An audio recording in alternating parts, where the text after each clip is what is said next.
आज Sunday special खासी मांस आलूर झोल बनई आपण मान सहित से रेसिपीटा सेयार करुच्ची। मटन को भल भाव में धुआधुई करके हलदी और सोरिष तेल देकी गोलैकी रखिनेली।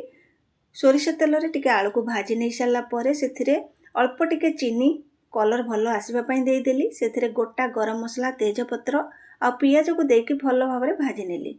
गोटे मसला पेस्ट बनैली धनिया जीरा अदा रसुण पियाज आउ धनिया पत्र देकी भल भाव में ताकू बाटी आनिली।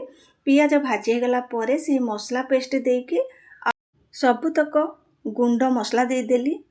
अल्प किछि लुण देकी भल भाव में मसला को कषिकी खासी मांस को देकी ताकू किछि समय कषि नेली।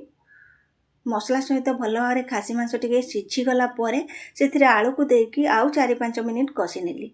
तापरे टिके गरम पानी देकी सेथिरे देदेली स्वाद अनुसार लुण अल्प किछि गरम मसला भल भाव ताकू गोलैकी 8 ରୁ 10 मिनिट लो मीडियम फ्लेम रे ताकू सिझिबा पई छाड़ीदेली। देखंतु हमर मटन झोल प्रस्तुत हो गला। ऊपर किछि धनिया पत्र देदेबा।